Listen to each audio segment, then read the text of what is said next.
స్తోత్రాలు చెల్లించుకుంటున్నాం. ఇప్పుడు క్లాస్ ప్రారంభించుకుంటున్నాం. అంతవరకు సాయం చేసే చెప్తున్నాం.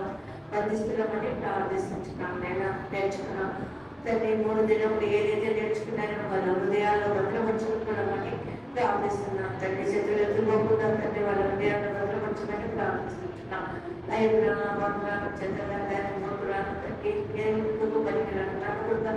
జ్ఞాపకం చేసుకుని ప్రభావం నిలబెట్టుకోవాలి.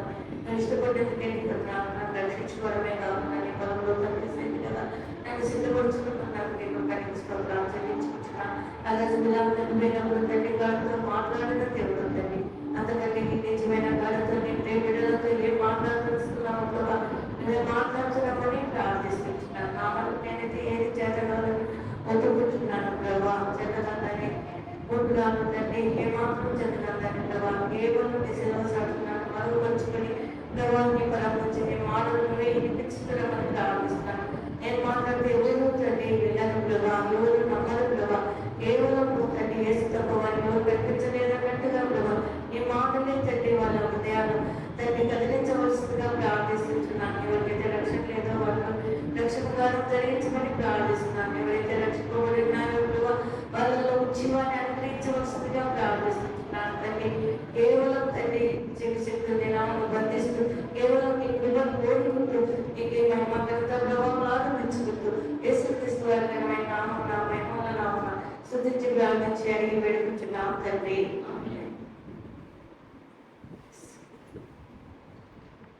నిన్న దినం ఏం బాగా నేర్చుకున్నామా? నూతన నడక కదా.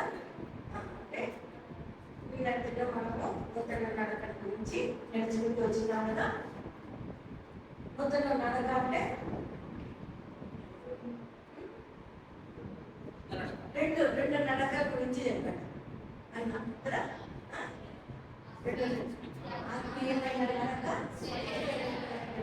రెండు నడకల గురించి మనం నేర్చుకుంటూ వచ్చాం. అయితే ఆత్మీయమైన శరీరమైన నడక ఏముంది? నరకానికి తీసుకెళ్ళాలి కదా. మన ఇష్టం నెరవేర్చుకుంటాం, మన స్వనీతి నాకారం. అయితే మనం ఆత్మీయమైన నడక ఎక్కడ తీసుకెళ్తుంది? పరలోక రాజ్యాన్ని తీసుకెళ్తారని దాంట్లో 4 చెప్పినారు. 4 భాగాల్లో చెప్పినారు.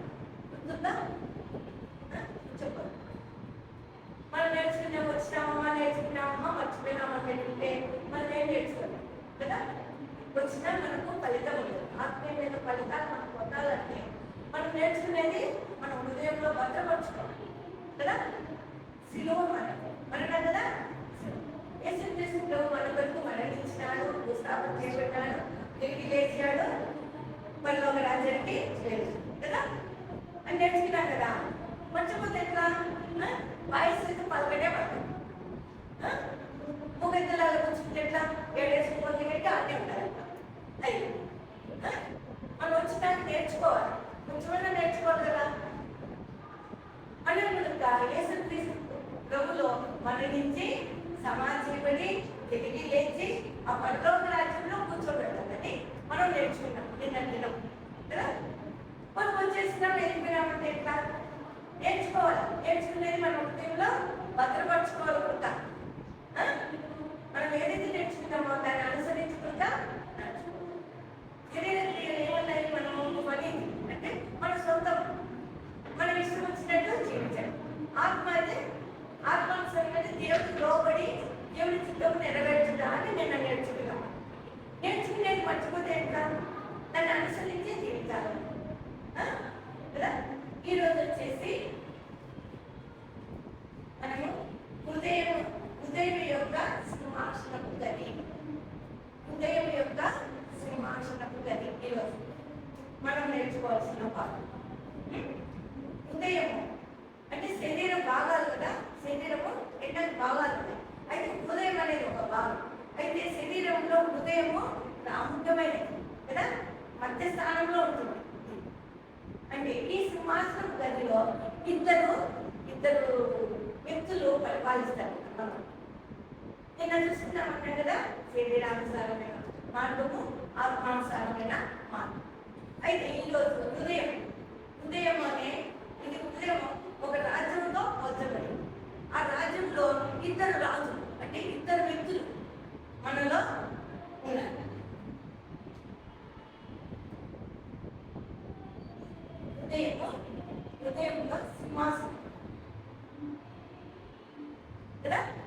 ఉదయ సింహాసనం మీద ఇద్దరు వ్యక్తులు మనలో పరిపాలిస్తారు. అయితే మొదటిది వచ్చేసి శరీరము, లోకము, సాధన. శరీర సాధనమైన మార్గము అని నేను చూస్తున్నాను. ఈరోజు శరీర మార్గం నేను ఈరోజు ఆత్మ, మనస్సు అంటే ఉదయం అంటే మనస్సు. ఇక్కడ ముగ్గురు వ్యక్తులు నేను చెప్పాను కదా, ముగ్గురు వ్యక్తులు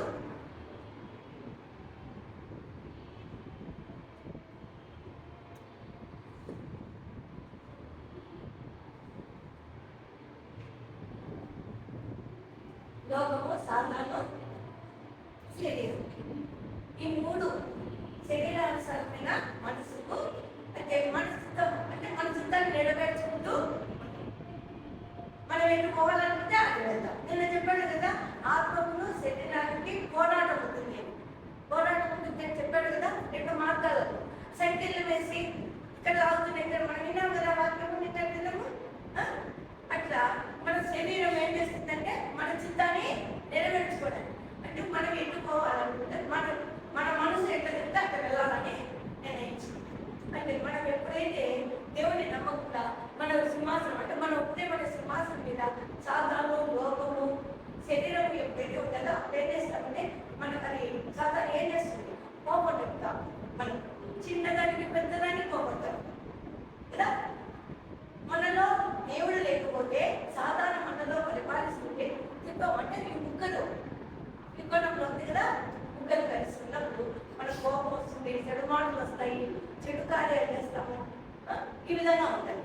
ఆ హృదయం మీద ఎప్పుడైతే ఈ లోకము, శరీరము, సాధారణ ఉన్నప్పుడు ఈ మూడు ఈ విధంగా మనలో దేవుడు. అదే దేవుడు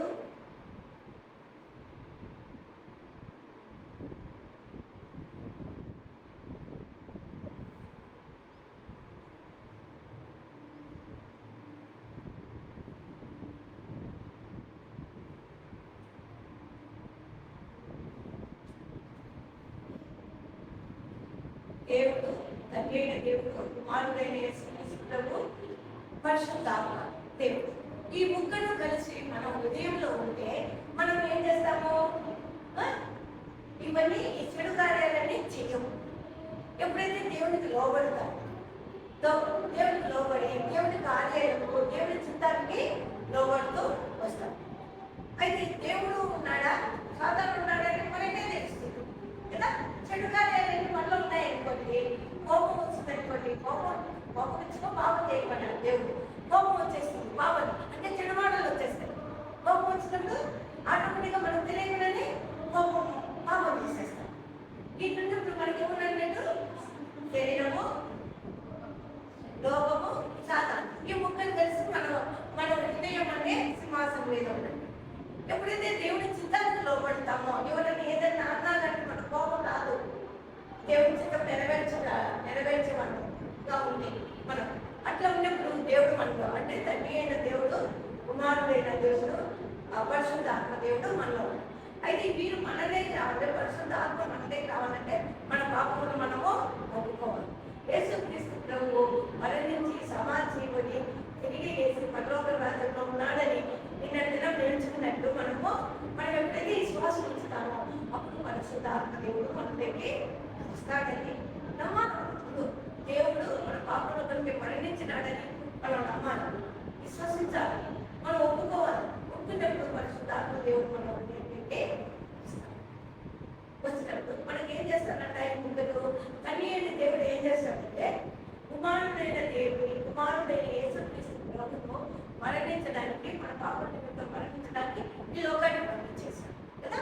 తల్లి అయిన దేవుడు కుమారుడైన యేసుక్రీస్తు ప్రభువును ఈ లోకంలో మన పాపల నిమిత్తం మరణించడానికి ఈ లోకానికి పంపించాడు. కుమారుడైన దేవుడు మన పాపల నిమిత్తమై సిలువలో వదిలేయడానికి ఇష్టపడ్డాడు. మూడోది పరిశుద్ధ ఆత్మదేవుడు మనలేమి ఎప్పుడైతే మన పాపం మనం ఒప్పుకొని ఆయనను అంగీకరిస్తామో పరిశుద్ధ ఆత్మదేవుడు మనలోకి వచ్చేస్తాడు. మనకి రావాలంటే పరిశుద్ధ ఆత్మదేవుడు రెండు విధాలుగా పనిచేస్తారు. అంటే మనం రక్షింపబడగలిగే వెలుగుల నుండి మనకు పనిచేస్తాడు, సహాయం చేస్తాడు. రక్షింపబడిన తర్వాత మన హృదయంలోకి వచ్చి మనకు సహాయం చేస్తాడు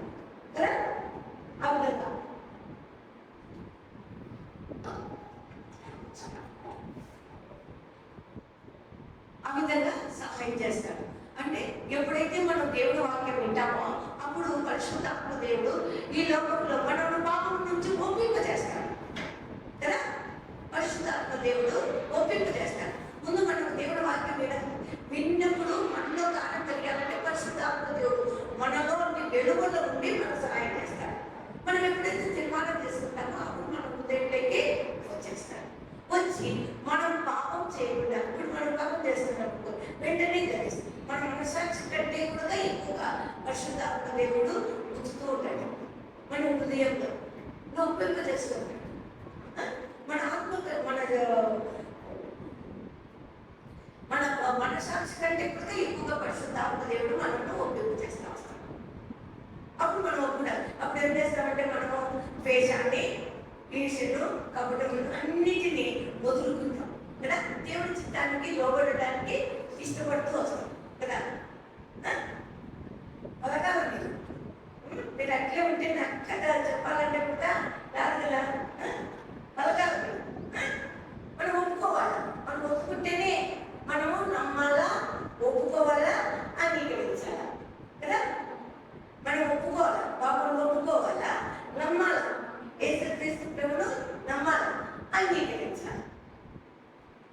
మళ్ళీ నేను అడుగుతాను, మీరు ఇంటున్నారా లేదా కదా అనేది తెలిసిపోతుంది. మీరు అట్లే ఉంటే బెల్లగొట్టి రాయడాగా అట్లే కూర్చోండి. బెల్లగొట్టి ఆడబెట్టి అలా ఎక్కడే కదదు, అక్కడే ఉండాలి. అట్లా ఉండాలి. మీరు నిన్న కథ చెప్తాను, ఏం చెప్తాను నిన్న మొన్న 3 రోజులు జరిగితే కాస్తే చెప్పలేము. మనం ఏదైతే నేర్చుకున్నామో అది మన హృదయంలో భద్రపరుచుకోవాలి. అప్పుడే మనము దేవుడి కొరకు జీవించగలుగుతాం. కొంత వచ్చి ఇంటి ఏదో అటు చెప్పింది, పిల్లలు చెప్పారు, విన్నాము, ఏదో రాసుకున్నాము, కంఠస్వాక్యం చెప్పాము, వెళ్ళిపోతే మనకి ఏం లాభం లేదు. అది గుర్తుపెట్టుకోవాలి. మనం ఏం చేయాలా? ఒప్పుకోవాలా, నమ్మాలా, అంగీకరించాలి. అంగీకరించినప్పుడు మనం ఏం చేస్తాం? పరిశుద్ధాత్మ దేవుడు మనలోకి అట్లనే మన పరిశుద్ధాత్మ దేవుడు మనలోకి వచ్చేవాడుగా ఉన్నాడు.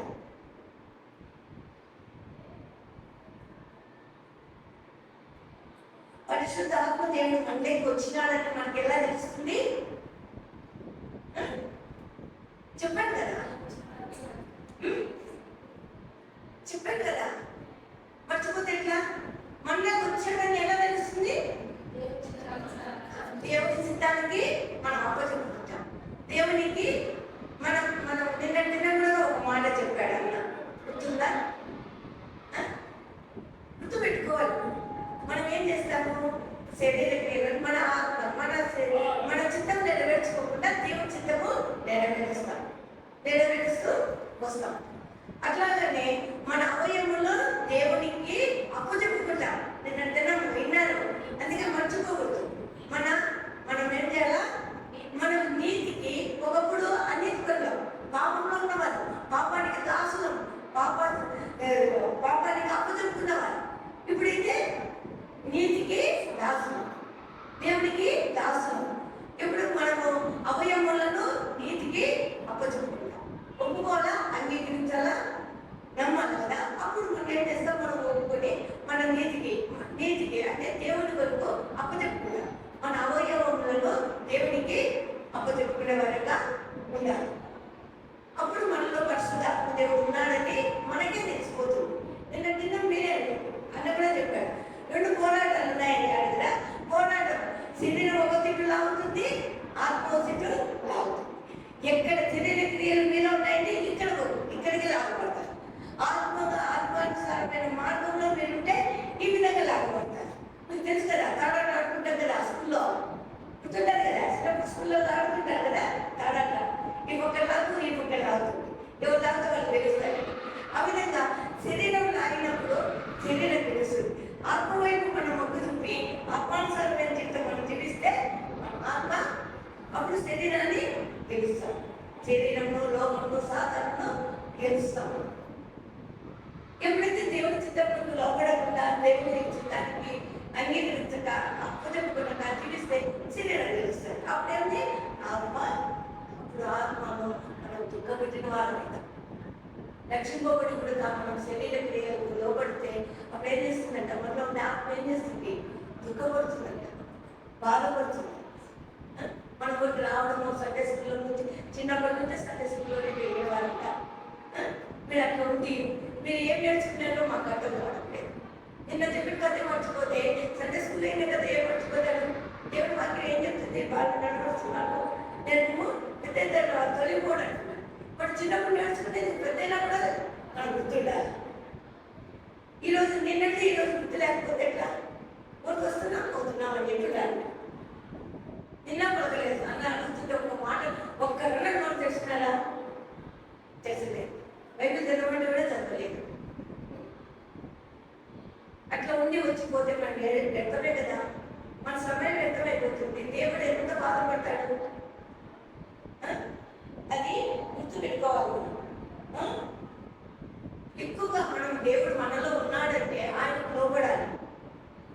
ఆయన చిత్తానికి లోబడాలంటే మనం ఏం చేయాలంటే బైబిల్ అనుదినము బైబిల్ చదవాలి. అనుదినము దేవుని ఆయనతో మనం మాట్లాడాలి. అప్పుడు ఇంతకుముందు అయితే ప్రవక్తలు వాళ్ళు కొంతమంది. ఇప్పుడైతే దేవుడైన వాక్యమైన దేవుడు. ఇప్పుడు ఏమన్నాడు? దేవుడు వాక్యమే ఉన్నాడు. పరిశుద్ధాత్మ దేవుడు మనలో ఉన్నారు. వాక్యం ద్వారా మనతో మాట్లాడతారు. అనుదినం బైబిల్ చదవాలి. అనుదినం ప్రార్థన చేసుకోవాలి. ప్రార్థనలో దేవుడితో మాట్లాడాలి. కొన్ని మాటలు పోతున్నాం వస్తున్నాం మమ్మల్ని కాపాడు అంటే పెట్టేస్తాం వెళ్తాం కదా. అనుదినం మాట్లాడాలి. పెద్ద పిల్లలు ఏంటంటే చిన్నపిల్లలు కాదు కదా, తల్లిదండ్రులు ప్రార్థన చేసి పంపడానికి. ఇంకా మీరు పెద్ద పిల్లలు అయినారు, వ్యవస్థలు అయినారు, మీరే బైబిల్ చదువుకోవాలి, మీరు ప్రార్థన చేసుకోవాలి. నీ వ్యక్తిగత నువ్వు ఎప్పుడైతే నువ్వు అట్లా చేసే వస్తావో అప్పుడు నువ్వు ఆశీర్వదించావు. దేవుడి చిత్తాన్ని నిలబెట్టగలుగుతావు. బైబిల్ చదువుకున్నారా ఈరోజు? అందరూ బైబిల్ చదువుకున్నారా?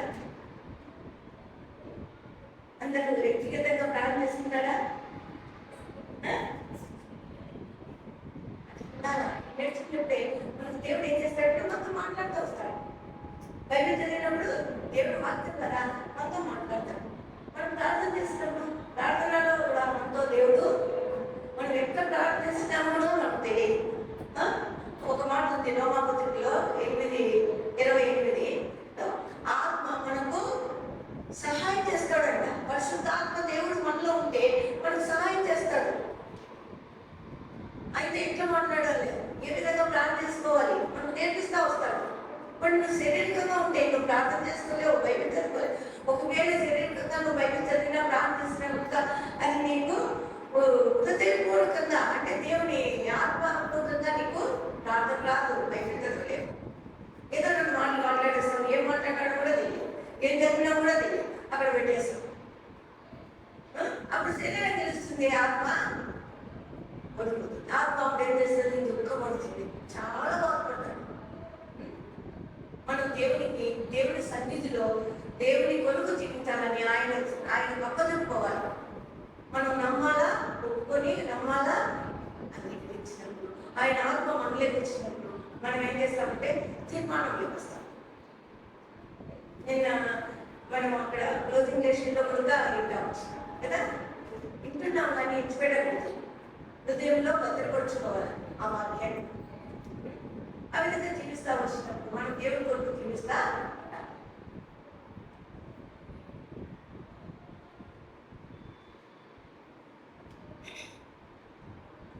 ఇక్కడ షార్ట్ మనకు తక్కువ బొమ్మ తక్కువ ఇచ్చారు, బొమ్మలు ఎక్కువ ఇవ్వలేదు. నేను అందుకే చెప్తున్నాను. నేను ఇప్పుడు పౌన్ అంటాడు కదా, పౌన్ ఒక మాట అంటాడు. నేను అతను ఏం చేస్తాడంటే నేను అడిగినప్పుడు ఏదైతే చేయాలనుకున్నానో అది చేయలేకపోతున్నానని నేను విన్నా. ఇప్పుడు అది ఏదైతే చేయాలనుకున్నాడో అది చేయలేకపోతున్నాడు కాబట్టి ఆయన ఏం చేస్తాడంటే చెప్పి తన శరీరాన్ని లోపరుచుకుంటున్నాడు, అంటే నలగొట్టుకుంటున్నాడు, అంటే దేవునికి అప్పచెప్పుకోవడానికి నలగొట్టుకుంటున్నాడు. శరీరాన్ని చంపివేసుకుంటున్నాడు, శరీర క్రియలను చంపివేసుకొని ఆయన ఆత్మానుసారంగా జీవించి దేవుడికి అప్పచెప్పుకోవడానికి తన శరీరాన్ని నలగొట్టుకుంటూ వచ్చినాడు. ఆ విధంగా మనం కూడా ఏంటంటే శరీర క్రియలను మనం చేయకుండా ఉండడానికి ఆత్మానుసారంగా దేవుడి కొరకు అప్పచెప్పుకొని మనం జీవించాలంటే మన శరీరంలో మనం చంపుకోవాలి. మన కోరికలు ఉంటాయి ఉంటాయి కదా, మన కోరికలు ఉంటాయి అనేక, ప్రతి ఒక్కరికి ఒక కోరికలు ఉంటాయి కదా. ఆ కోరికలు దేవుడి సిద్ధానుసారమైన కోరికలు ఉండాలి కదా. లోకస్తులు ఉన్నట్టు మనం ఉండకూడదు. దేవుని ఆత్మ మనలో ఉంటే అలాంటి కోరికలు కూడా పుట్టకూడదు.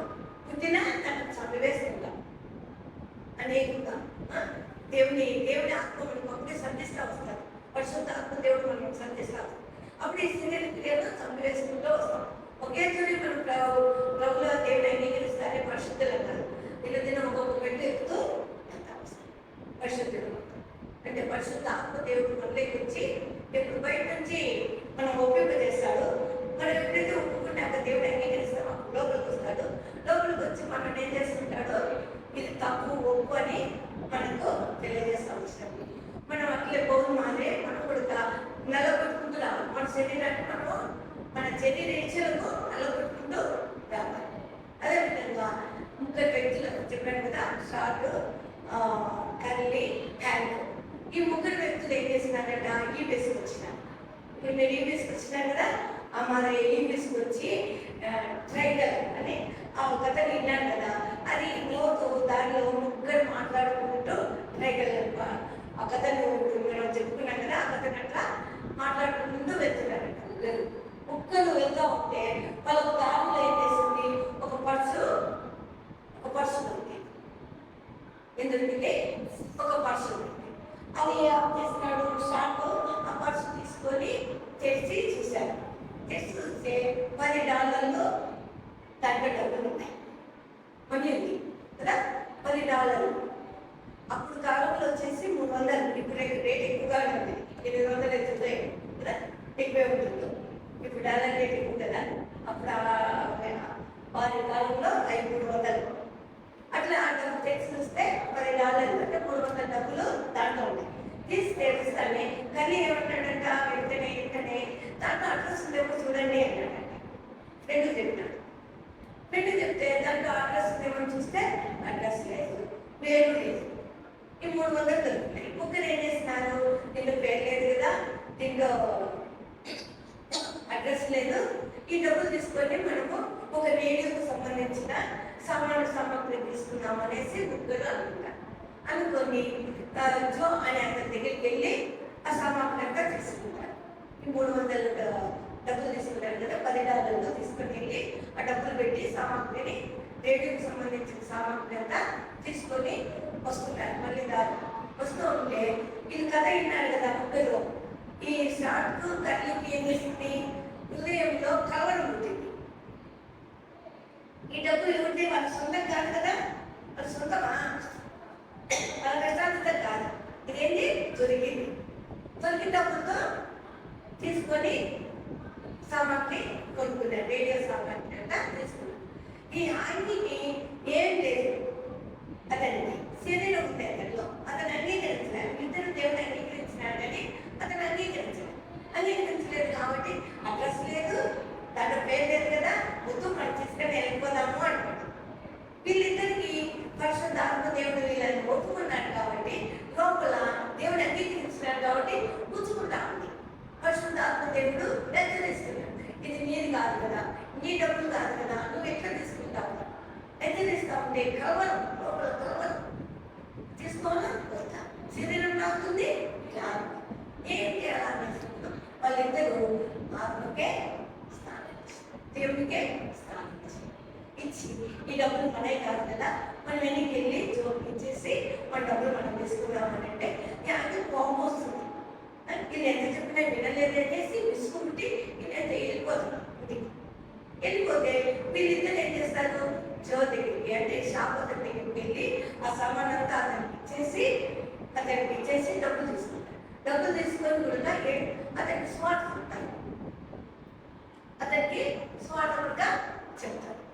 వీళ్ళు ఏదైతే విన్నారో అది స్వార్థం, దేవుడు అంగీకరించినట్టు స్వార్థిస్తారు. ఇంటికి వచ్చేసిన తర్వాత కనపత్రం మామూలు వాడతాం ఉంటుంది కదా, పోయిన డబ్బులు దొరికిన డబ్బులు అనే పత్రికలో వీళ్ళు $10 పోయినాయి మా దగ్గర ఉందనేసి ప్రకటిస్తారు. ప్రకటిస్తే పొద్దున అది పోగొట్టుకున్న అతను వస్తాడు. వస్తే అతనికి $10 చాలా పేదవాడు, పోగొట్టుకున్న అతను చాలా పేదవాడు ఉంటాడు. ఎంత సంతోషం ఉంటుంది అతను అతను చెప్పినప్పుడు. వీళ్ళు ఎంత మంచి కార్యం చేస్తున్నారు, దేవుడు వాకు వినడం కట్టేసాడు.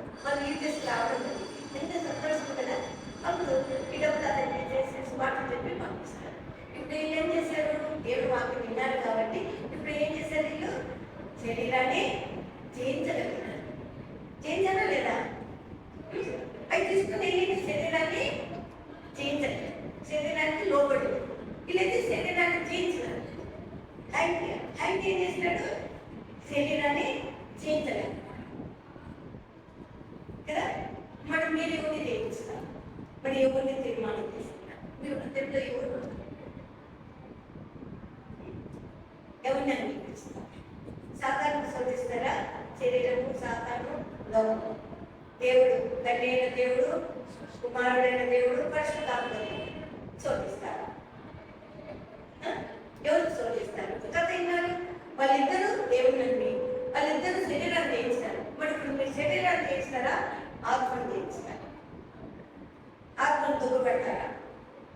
శరీరాన్ని జయించినారంటే ఆత్మను దుఃఖపెట్టినట్టు వచ్చింది. అదే ఆత్మను జయించితే శరీరాన్ని జయించినారు. ఇప్పుడు ఏది కోరుకుంటారు మీరు? అది మీకే శాంతి.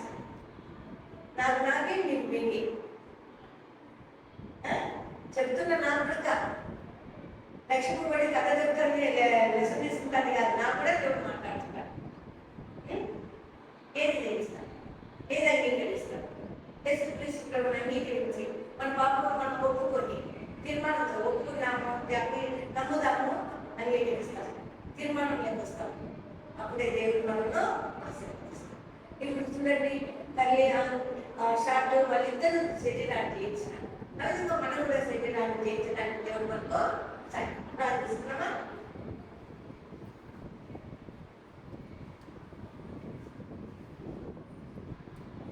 శాస్త్రవేత్త ప్రేమించిన లోకందరి దిగులనైనా నమ్మకమైన తల్లి అద్భుతకరుడు, ఆశ్చర్యకరుడైన దేవాన్ని పొందినాను. ప్రభావ హృదయం అనే ఇద్దరు మామూలు తల్లి పరిపాలించుండగా తండ్రి మేము ఎవరు శోధిస్తున్నామని మాతో మాట్లాడుతున్నాను. నేను చెల్లించుకుంటున్నాం తండ్రి. మేము తండ్రి అంగీకరించడానికి తండ్రి తీర్మానం చేసుకొని తండ్రి ప్రభావి దాసులుగా జీవిస్తూ నేను అంగీకరించి మా హృదయంలో పరిశుద్ధాత్మ మమ్మల్ని హెచ్చరిస్తున్న విధానం బట్టి తీర్మానం చేసుకొని శరీరాన్ని జయించి తండ్రి నీకు ఇష్టంగా జీవిస్తూ నేను రాజ్యంలో మేము ఉన్నట్లు సహాయం చేయమనిగా ప్రార్థిస్తున్నాను. వాక్యం నిష్ప్రయోజనం కాకుండా వాళ్ళ హృదయాలు కలింపజేస్తున్నామని ప్రార్థిస్తున్నాం. మా పరిచయం తండ్రి నువ్వు వచ్చినప్పుడు కాల్చివేయబడుకుగా తండ్రి నిరుచుని పరిచయంగా సిద్ధపరచబడుకుగా ప్రార్థిస్తున్నాం. తండ్రి మిగిలిన దావాలను దినాల తర్వాత వర్తిస్తానన్నప్పుడు మేము తండ్రి మరణించకుండా మా ఫలితాన్ని మేము చూడడానికి తండ్రి మాకు సహాయం చేయకుండా ప్రార్థిస్తున్నాం. పరిశుద్ధాత్మ దేవ ప్రతి ఒక్కరిలో నీ కార్యం జరిగిస్తున్నామని ప్రార్థిస్తున్నాం.